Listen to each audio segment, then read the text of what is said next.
Week 22 in MLS, and it promised to be a star-studded occasion. 14 games to bring you, with a healthy battle emerging for playoff places in both conferences, as well as for the Supporters' Shield. And it's in the West where we begin, as bottom face top.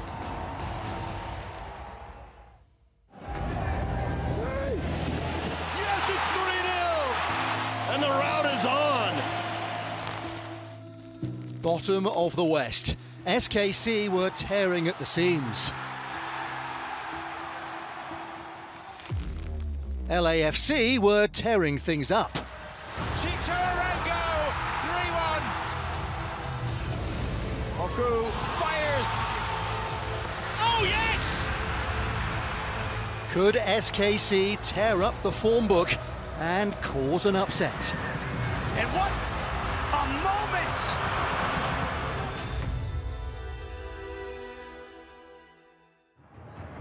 Commentary comes from Phil Blacker.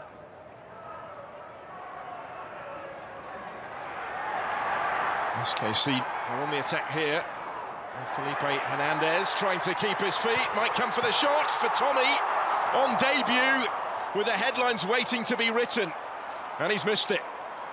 It was a big opening, owed much to the persistence really of Felipe Hernandez. Crepo was beaten.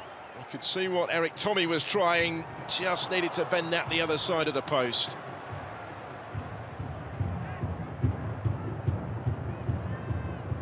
Here goes Mahala.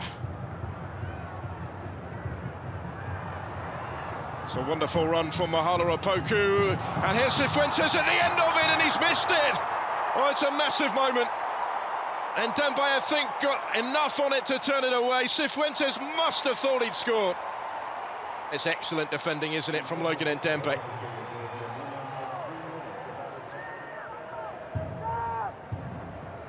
Cifuentes forward, Carlos Vela, Mahala Opoku. Arango calling for it and gets it. This is Arango! And that is brilliant! He does not miss at the moment. Well worked this by the visitors. Conviction with unerring accuracy. The effort from Arango packed plenty of power.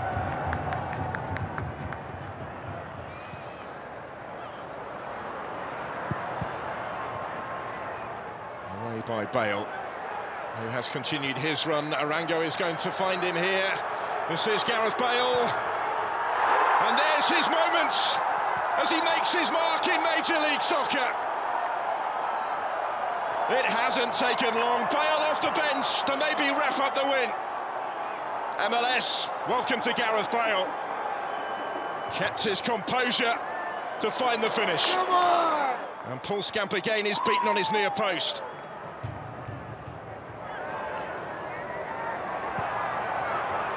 Bale might be in again here. He is in again here. Goes for the audacious and has missed it.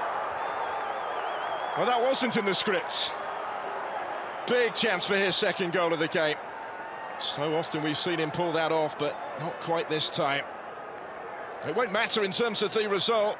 Sporting Kansas City 0, LAFC 2. I think the most important thing was we won the game, first and foremost. Yeah, we all knew the first half maybe wasn't good enough, but the manager had another great team talk and got us going, and great finish by Chicho, and yeah, nice to come on and grab a goal to help the team to get the 3 points. So from a personal point of view, it's nice to get off the mark and more importantly, get the 3 points. It all started going wrong for the LA Galaxy after their defeat in El Tráfico. They've lost both games since. Relative relief then that a goal would come so soon into their match with Atlanta United. And that's a statement applicable to goal scorer as well. Kevin Cabral with his first in MLS in 2022. It felt like the Five Stripes had stumbled their way through the past few weeks as well, but historically, this is a fixture where they haven't failed.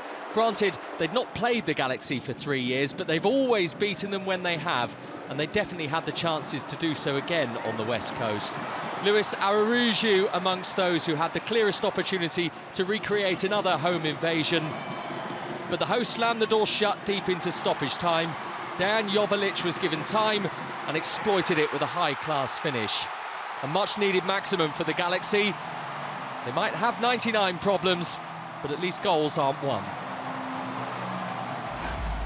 Having beaten the LA Galaxy last week to end a 6-game winless run, the Colorado Rapids also began brightly in Seattle. Jonathan Lewis knew the ball had crossed the line, and the Rapids led inside 3 minutes. The Sounders had failed to score in 3 successive games, losing all 3, so when Yeymar's header somehow bounced over, it was adding to a catalogue of frustration. Those recent results giving rise to the possibility the Champions League winners could end the season outside the playoff places. But quality like this is usually rewarded. Jimmy Medranda to Jordan Morris for the equaliser. A scoring drought of more than 5 hours was over. But the cloud over the Sounders hadn't necessarily passed. Early in the second half, Lewis for the run of Lucas Esteves, and the effort kept out by Stefan Fry. But watch what happens over by the touchline, where Kellen Rowe gets sent off for a second yellow card. There is disbelief among the home support, but the referee seems clear Rowe has deliberately delayed the restart of play, throwing the ball over the hoardings. For this, the Sounders would play almost all the second half with 10 men. A significant test, but one which the home side would pass. Jordan Morris reacting quickest after his own shot was saved and brought down by William Yarbrough for the penalty. Nico Lodeiro would put the 10 men in front and end the Sounders' losing run. Count them out at your peril. Seattle's Cascadian rivals, the Portland Timbers, were in rude health.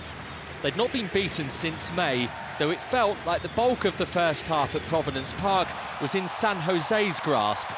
Marcos Lopez's header had Ilyash Ivacic working, and 3 minutes before the break, despite the sprawling Slovenians' latest intervention, the Earthquakes had their richly deserved advantage. Benjamin Kikanovic handily wandering into unmissable territory. But if you're an informed striker, the lucky breaks tend to find you. Oh, it's in! The deflection works out! The Timbers equalize! Yaroslav Niezgoda's 8th goal of the season was one he knew nothing about, but the Timbers' winner inside the final 20 minutes was deliberately crafted.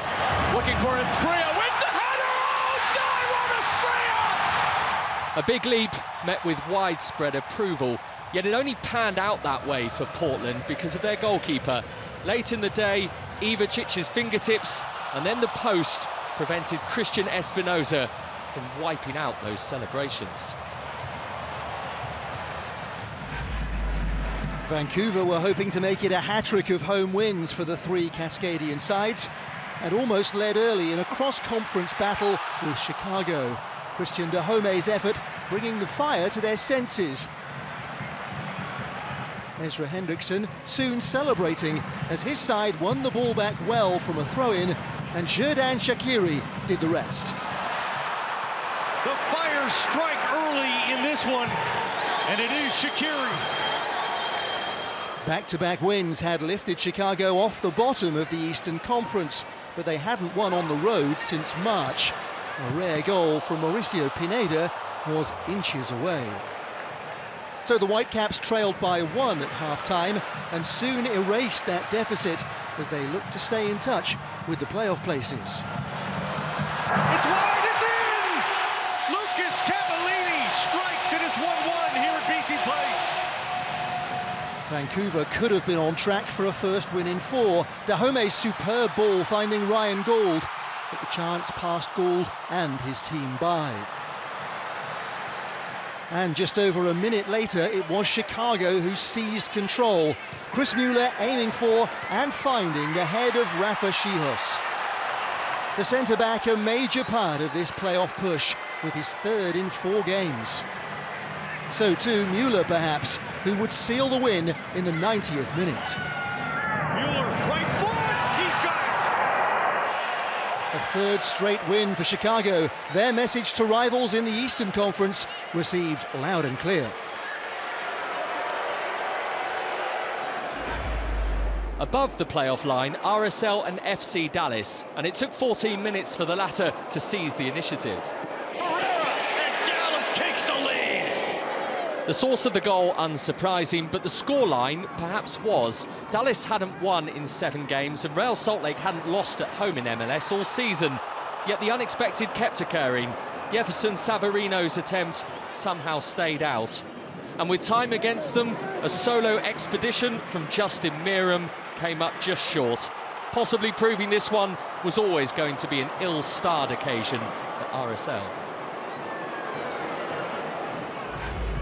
Dallas's Texan rivals, the Houston Dynamo, fell behind to Minnesota United in first-half stoppage time. Franco Fragapane too quick to handle. The Loons looking to make it 5 wins in 6 games. In a congested Western Conference, Houston still have playoff aspirations. Thor Ulfarsson had their best chance to get back on terms. But Minnesota were proving they're about more than absent star man Emmanuel Reynoso. Bongohukle Hlongwane stepping up, the South African's first MLS goal. It would prove enough for the Loons to win again, though Fafa Pico left his calling card before the end. A superb goal, but in the big picture, not much for Houston to shout about. With 10 wins from their last 15 games, NYCFC were glowing. Santiago Rodriguez is in, he rolls right to aim there, and New York City FC has scored. But with a potential farewell on the cards for their brightest talent, this ball played in, Castellanos, and the neat finish, Tati Castellanos. could Nick Cushing continue the Bronx Blues momentum?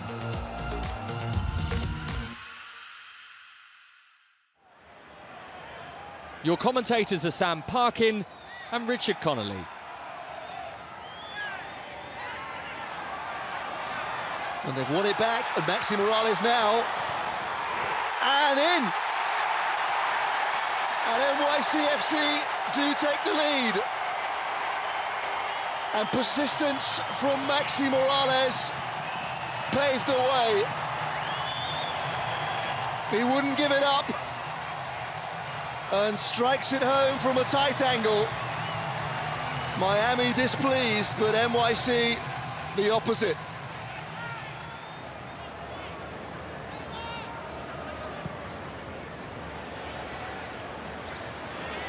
Kieran Gibbs, an appeal for handball, and the strike from Gibbs. Well kept out by Johnson. Got down well to his right-hand side. Acevedo keeping the momentum up. Maxi Morales, Amundsen, they're willing it in, and it's in from Castellanos, as it had to be.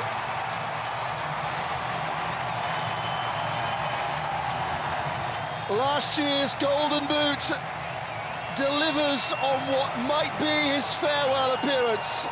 His 51st regular season goal for NYCFC, but was he offside? Well, Amundsen's not there. Has he gone a fraction too early? I think he probably has. And the decision is no goal. Castellanos fractionally offside.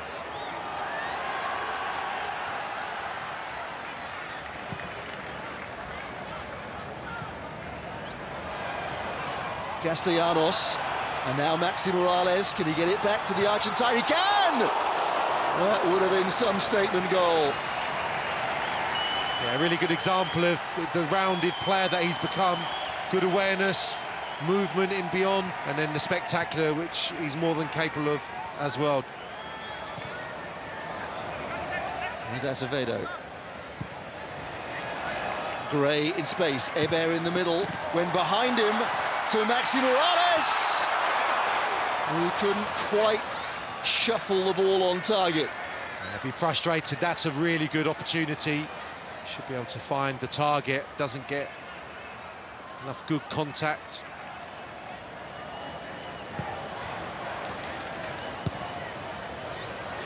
Gray neatly in to Gabriel Pereira. Santi Rodriguez, Amundsen overlapping. Is this number 2? It is! Hebert got a touch to it to claim the second goal. It's been a while in the making, but I think the picture is now complete in favour of the home side. Yeah, and that freshness, I think, from the substitutions just meant that they could get control of this game once more. This one tonight finishes New York City FC 2, Inter Miami 0. If Tati comes off the pitch or finishes the game, he deserves all of the plaudits for the way that he plays the game. And if this was his last game, I'm really proud of our fans that they gave him a real ovation when he came off, because he'll remember that. After a derby defeat last week, the Red Bulls' latest assignment was in Austin, who continue to shock the system in their pursuit of unlikely silverware this season. Moments like this won't aid their cause, though. Andrew Tarbell's grasp failed him, and Serge Goma enjoyed the fortune.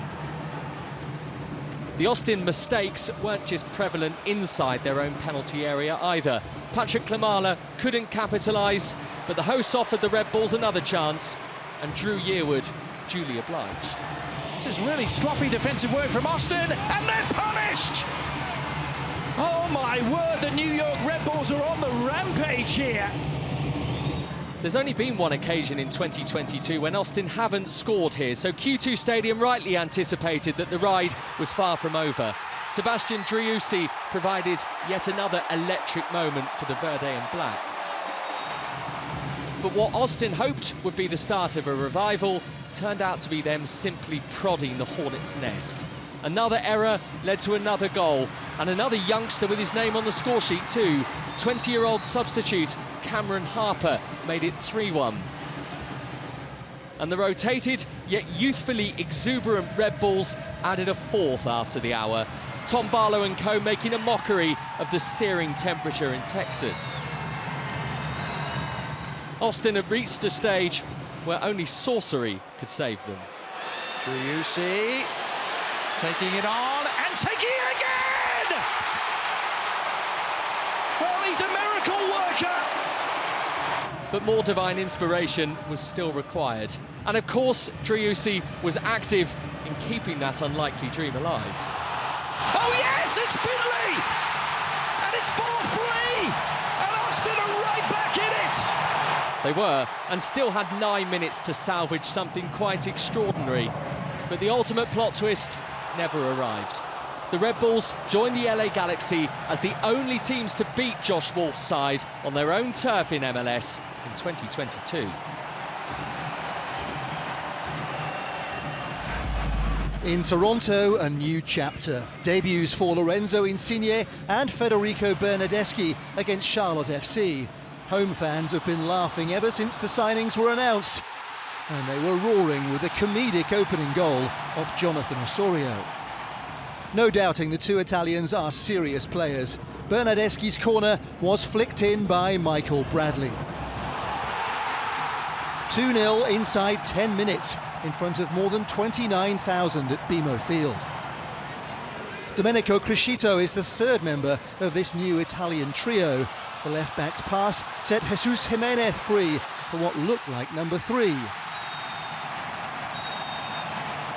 The offside flag denying the Spanish striker his 9th MLS goal of the campaign. But TFC were playing so well, it was like their new stars had been there for years, and it was time for Bernardeschi to take centre stage. On his debut, Federico Bernardeschi from long range. And the best was yet to come, as Toronto scored a marvellous 4th goal before half-time, for the first time in their MLS history. If such scintillating interplay can happen so quickly, just what is possible in the remaining games? Certainly Charlotte had no answer, and when Christian Fuchs hauled back Jadon Nelson and was sent off, their misery was complete.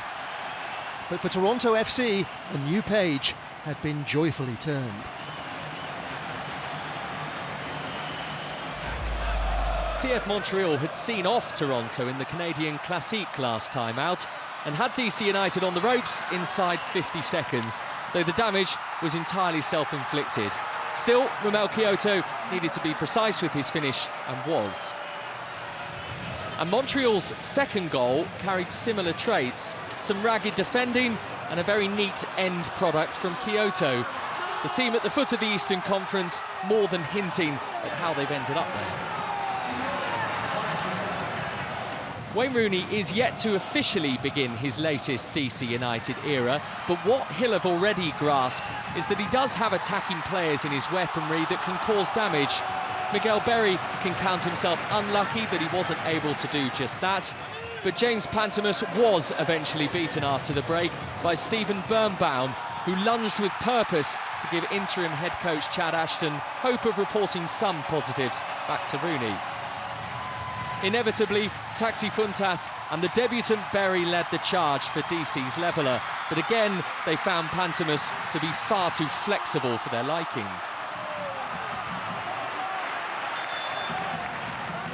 Montreal were hanging on at times, but the cold facts are that it's now 4 wins in their past 6 games in MLS, a run that has catapulted the Canadian team into the top 4. Even the playoffs are beginning to look beyond DC now. It's not easy to score against the Philadelphia Union, but Orlando City felt they should have gone ahead in this one. Facundo Torres the culprit, and the Eastern Conference leaders would make them pay. 6 minutes before half-time, a well-drilled corner routine, and Daniel Gazdag poached a goal from right in front, though it was ruled out to begin with. The replay showed defender Juan had taken a fraction too long to move up, and Gazdag had his 10th of the season. The famously small margins at this level were not in Orlando's favour. In the 94th minute, Oscar Parejo's side could have had a penalty, with Gazdag holding down Antonio Carlos. But the review found no clear and obvious foul. And the Lions still had time to miss one final chance. High ball, back post, Tesho! Missed the target. The Union stretched, but hanging on. Cincinnati's last win had actually come against Orlando, but that was 6 games ago. It's a winless run that had been peppered with draws, mind, but they were behind very early on at home to Nashville. Teal Bunbury with his first goal since switching from New England in the off-season. But Cincinnati recreated Nashville's method of striking early in a half. Barrial trying to hit it off the volley. Vasquez, a header! Cincinnati is level at 1! Brandon Vasquez is by far and away his team's leading scorer in 2022. That was number 11 from a striker playing with certitude. His self-belief almost brought him immediate further riches, with Gary Smith's team appearing uncharacteristically wobbly. Nashville's leadership on the pitch tends to have Walker Zimmerman at the heart of it, and he nearly spun the game back in their favour. But it's a point that keeps both inside the playoffs. Neither, though, will feel a huge amount of comfort, given the small gap to the many beneath them. To our final game, which saw Columbus take on New England, with the Crew looking to extend an 8-match unbeaten run. Pedro Santos certainly extended Georgi Petrovic in the Revolution goal. Henry Kessler clearing off the line from Lucas Selarajan. This no classic, but Caleb Porter's Columbus were the team on top, forcing Petrovic to work for his second clean sheet in Revs colours. Good fortune was on the keeper's side this time, and not aligned with Derek Etienne. New England's 73-point total from last season feels a long time ago, but they at least added 1 to this season's tally, as Petrovic again kept out Santos from long range, forgettable and goalless. That point for Columbus kept them in 6th place in the East, but in fact all of the top 8 remain unchanged, and Toronto have their first clean sheet in 302 days. In the West, LAFC extended their lead to 4 points, and their record is the best in MLS. Minnesota rose above RSL into 3rd, and Dallas took 5th place from Nashville. So, as the Supporters' Shield leaders move from strength to strength, MLS, welcome to Gareth Bale. we leave you with Toronto FC's statement win. Bernadeschi from distance on his debut. Bradley going all the way. Wonderful from Toronto FC. Lorenzo Insigne at the centre of it. This copyrighted broadcast of Major League Soccer may not be retransmitted, reproduced, or rebroadcast without the express written consent of Major League Soccer.